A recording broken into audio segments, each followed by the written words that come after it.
So, it's been a long time since I posted, and I expect my few little followers, thank you so much, probably guessed, worked out that I no longer have Bailey. Now, it's a happy ending for him and a less happy ending for me. It's a happy ending for him because, to be honest, I wasn't the right owner for him. He's a very talented competition horse. And yeah, he liked his hacking, but he wanted to be buzzing around and jumping and in a busy competition yard where there was a very strict routine. And to be honest, he never really warmed to being on the farm. And car coming. Can you believe it, on this lane? And who can blame him? Just a bit too much noise for him. And he's a horse that was used to being very definitely on a horse yard. So this was very, very different.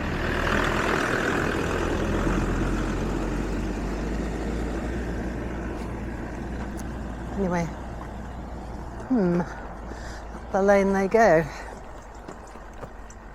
So I don't know if you can tell, I've had quite a big climb up to get up here.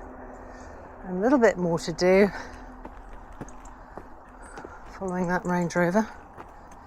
Whether he means to be here or his sat-nav's gone bonkers, who knows.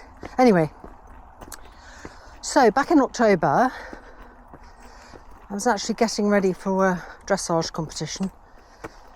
And we had a bit of a misunderstanding, which resulted in the middle of a lesson, which resulted in me being on the ground. And when I hit the ground, I thought I'd had it actually. I'm not normally a drama queen about falling off. I have very rarely fallen off, but every time I do, it's major. Like breaking the ball off the top of my humerus or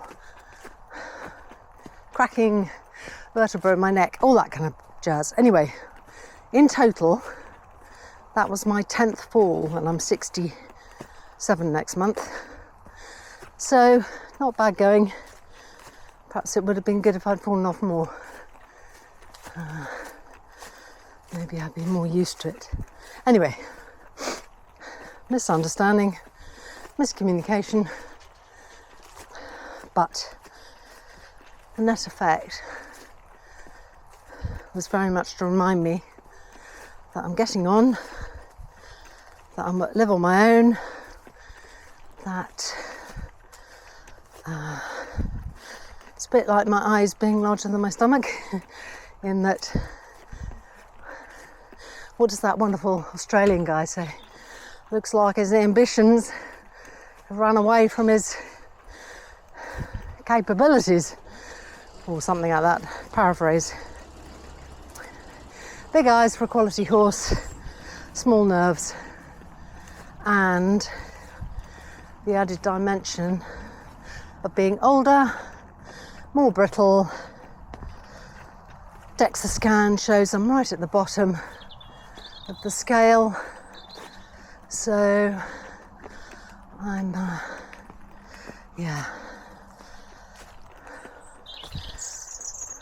prone to break.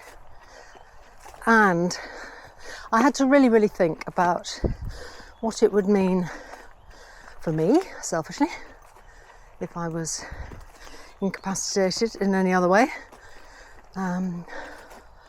Secondly, the impact on my son. He's an only child.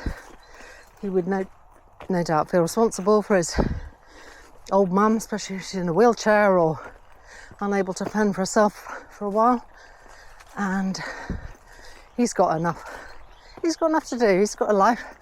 I definitely do not want to drag him back to look after his poor old mum, because she did something that was always risky, because riding is, accidents happen. But it's not like I had an accident in the street, somebody knocked me over, or I fell down the stairs because the cat tripped me up. That would be like a genuine accident. This would feel a bit more self-inflicted, and in fact, when I went into casualty the next day to have a scan, the triage guy said, so we're talking self-inflicted injury, are we? I was like, yeah, well, I didn't actually whack the base of my spine personally, but there you go. Anyway, long story short, dear old Bailey went back to his original owner, who, this is another lesson I should have learnt. Right, so here I am, nervous rider, coming back into riding after a very long break. Have started off buying the wrong horse, Polly, who was absolutely gobsmackingly beautiful, but grew into a tank, and she went off to a guy, much better, a bit too much horse for me, but at least I'm honest enough to say I've overhorsed myself. Next, Lion. Oh my God, Lion, what a tragedy. I could still cry about that horse because he was so sweet, and I swear if I still had him, I would still be riding and we would be doing lots of stuff together. And his great tragedy is that he had old injuries, which we didn't know about, didn't get picked up on the vetting, and we'd been in an endless loop of treatment and rehab. And excuse me, adjusting the gate. The gaps between the treatment were getting shorter. The length of time he was actually rideable after rehab was vanishingly small. I mean, really, we got down to it being a matter of a week before he was unrideable again because he was in discomfort. And in the end, having decided last summer to give him the summer off, look at this fantastic view. Hope you can see this. If I'm high enough, you can probably just see the fence. Lift you up a bit. Can you see? Yeah. So, one day the others went off on a hoolie and he didn't join in. And, they're a herd animal. They feel very vulnerable when they can't do what everybody else is doing. I mean, sometimes they don't join in because they can't be asked, but he didn't join in because he couldn't. And so he was put to sleep. And I still miss that horse so much because he was such a sweetie, he was a gentleman. And as I say, I would still be riding. Anyway, I wasn't going to get another one because he'd sort of broken my heart, really. And also I'd spent so much money on him. I mean, he wasn't cheap to start off with, and then it was just, thousands afterwards. So I didn't really have the money for it. But then I thought, oh, for goodness sake, I've got, I'm 67 this year, as I said. I know it's not super old, but it's, especially when you've had a break. If I was had been continuously riding, it probably wouldn't be such a thing. Anyway, excuse the sniffling. Somebody told me about this little dun, Butterscotch Bailey, and he really was a sweetie, and we had some lovely times together. I mean, I took him out on the moor and we hacked around, and that was great. But he's so much happier where he is now, and he's in the right place with a more gung-ho rider. Wrong horse, wrong owner. Good horse, very good horse. And the other thing I should have paid much more attention to, of course, was that, here are my advanced age. Now, I'm not a bad rider. I'm a nice, neat little rider, but my nerves are not the best. And the girl who'd created Bailey, really, and brought him on and won lots of things with him, Jo, is a PHS instructor, and she is a superb rider. I mean, it's a bit like it would, I don't know what the equivalent would be. Well, it's say me as a writer saying that I equate myself to, in the children's book field, Philip Pullman or somebody. I mean, it's just, of a different order. Although my books are not bad. And beginning to sell well again, actually. Lightning Mary particularly. Anyway, I digress. So, just as I've never bought a rider from a professional eventer, and I remember going to look for horses with a friend, and we went to see one that was with Tim Price, and they loved it, and I just said, look, it's ridden by Tim Price. I'm really sorry, but talented though your daughter is, Tim Price is a world champion, and what might be easy for him might be less so. And once the pegs start to fall out of a super talented horse like that, if it's been ridden by somebody super able, things can go quite wrong quite quickly. So anyway, they didn't, which was prudent. I should have followed my own advice and thought, right, this is a very, very good rider. As I say, I didn't come off because I didn't do anything wrong, actually. As I say, I was in the middle of a lesson, and Bailey just said, I'm just not doing this. Maybe it was because I'd clipped him the day before, it was a bit fresh, but anyway, I got completely caught up. I did ask if I should have been able to sit it, and Claire very kindly said, no, that was not possible. So, but, he just wanted a different life. He was just distressed by the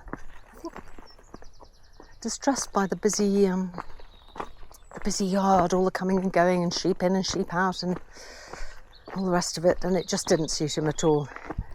And where he is now completely suits him. So I'm going to stop for a minute because I look like a loony just talking to myself.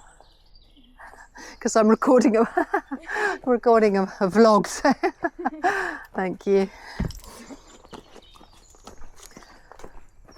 Anyway, it's glorious here at the moment. Oh, it's so nice. It's so lovely, isn't it? I love looking out and just seeing those patches of bright, bright green where the sun hits it.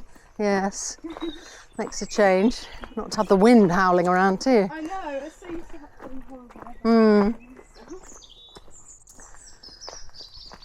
So we'll just have a little pause, look at the view.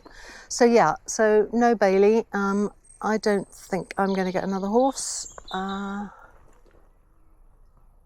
Because the other thing I realised that I really, really miss is I miss having a horse at home. I miss having that relationship with the horse where you get up early in the morning to feed it and give it a cuddle and you groom and muck out. I really like mucking out. I know that's bizarre. And they whicker when you come out. They hear you open the door and they whicker. And I'll shut it. Okay, thanks. Yeah, they whicker when they see you, and it's not just food. They genuinely want to see you. And you just really know the horse inside out from having it at home all the time. And I like, nighttime stables, going out at 10 o'clock, having a check, last minute, look over, turn out in the field, lovely time out in the field, bring them in, when you just call them and they come trotting over, ears pricked, full of beans. Hi, Mum. I miss all that. Some people need a man in their life. I need a horse. But it's no longer an option. I don't live down a track anymore with land. I live in town. I've kind of future-proofed myself. I thought I had really said that was it to riding when I couldn't have them at home anymore. And now I'm kind of in this quite unhappy state of really, really missing riding. I mean, it is the best way to see the countryside. I mean, here I am taking on a ride on Shanks's pony, and that's good for me, but it's not as nice as having a companion, Bailey, who, probably had the best relationship with Lion. Bailey was just, we could just bumble along and we'd have a little chat, and he was very sweet out on the hack, very good. And yeah, I miss that. So what are the options? As I say, I don't think I'm going to get another horse because, I've had 3, one lovely horse, mistake, sold on, fine. One super lovely, gorgeous second horse of a lifetime type horse, put to sleep, much heartache. And Bailey, who was a lovely little chap, but not right for me. And I wasn't right for him. And he was very intelligent, he knew it, I knew it, really. So anyway, it's so hard to find anything. So I guess one option would be a part share with somebody, which is something, interestingly, I realised psychologically I wouldn't have done it the other way. I wouldn't have been the owner sharing. So it makes me sound terrible. I probably deserve to be terrible. But I can imagine that there are people who, well, we know there are people who work or have got lots of horses to ride, who are looking for people who don't do anything stupid and don't sock their horse in the teeth and, you know, ride sensitively and are very sensitive to their horses. I mean, I think that's one thing I'm proud of, really, that I knew there was something. I picked up on Lion's problems very quickly when other people couldn't really see it and thought I was just being over cautious, a bit hypochondriac on his behalf. But of course, we went up to B&W and we had all the scans and everything, and of course there was a problem, and a pretty major one at that. So I think what I'm pleased about is I think I really do listen to horses, and I do know what they're trying to tell me. And I think Bailey, bless him, was really trying hard to tell me that this isn't what I want, it's not what I like. And I can't bear to think of a horse being unhappy. And you can say, oh, anthropomorphizing. But they do get unhappy. And we ask a lot of them. We move them from their friends, put them in strange environments. You know, I think increasingly, I keep thinking the thing that made me not get another one was I thought, what do I offer a horse? Yes, love, money to make sure he's fed and watered and living somewhere comfortable. But what do I offer that horse if I'm not confident enough, or I can't keep it somewhere that's completely suitable? I mean, the thing is, I ended up at the farm because Lion had to be turned out 24/7, and it's extremely hard to find anywhere that will let you turn out 24/7. I mean, obviously, except for very extreme weather. But because of his arthritis and other things, he really needed to be out all the time, or as much as possible, and not constrained in a stable. So I've got to concentrate for a minute because I fall over here. I haven't brought my phone with me. Duh. Anyway. But there were no facilities other than a stable and a paddock. And all of the hacking was all very steep. Apart from once you got up on the moor. And no arena. Which makes it hard, to be honest. I'm sure there are lots of you out there who don't have to hire an arena. And I know when you think how well Tina Wallace has done, she hasn't got an arena. She takes Banksy and Enzo Ferrari down the road for schooling and goes to lessons and things. But that's fine. But yeah, I could have done with a pen for rehab, certainly. And I could have done with a school on the spot, so I could put some jumps up and give Bailey a bit of fun. Anyway, he's gone. He went very, very quickly. He went to a lovely family. They absolutely adore him. He's happy as Larry.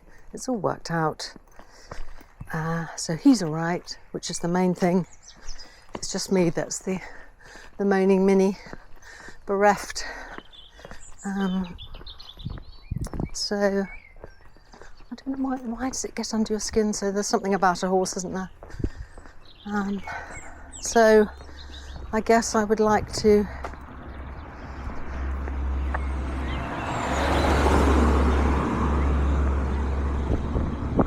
find someone who's a bit like me and got a nice little horse. You see, that's the other thing, and this is where I'm an absolutely appalling snobby little cow. I don't want a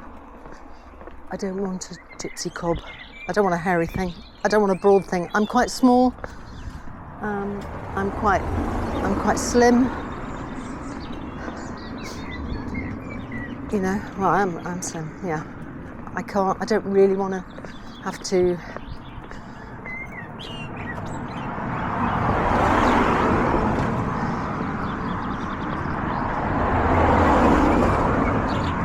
dislocate my hips to ride anything. And I'm very spoiled. You know, I've been used to having very good, very well-schooled horses. I've had some fantastic horses over my life, and one in particular, Arthur Pendragon. You know, by far and away the best. And Lime would have been like that. Very different horse, but would have been like that. But no, that's where I am. So I thought I'd explain, and nice to talk to whoever's out there, which is, I know I'm not exactly an influencer. I have a massive following, practically no following at all. So, but those of you who are out there and who have followed me, thank you very much. You've been very sweet, and I'm sorry there's no more Bailey. I'm thinking I better change it to no Bailey and me. I suppose, to be honest. But yeah, I think there's an element of coming to terms with old age too. You know, it's like I keep looking at things or seeing places. I think I'll never do that again, or I'll never go there again, or I'll never go there at all. Or which is, I know, a bit maudlin, it sounds a bit self-pitying, but it's something you've got to, you know, has to be faced. That the body is ageing, as long as the mind doesn't go doolally. So I'm trying to keep fit. I have taken up Tai Chi to improve my balance, so that I don't do that old lady thing of falling over. I've had my electric bike serviced, and I will get on that. I probably can't do a lot on that yet because I've broken both wrists in the last 4 years, and they are not the strongest. I'll probably have to strap them up. So, yeah. Didn't hurt riding, interestingly, at all. But I can't put weight on them. I can't lever myself up by putting my hand flat on the ground and pushing on my wrist. It just feels like it's going to snap, which it probably wouldn't, but that's what it feels like, and it bloody hurts and wakes me up in the night hurting.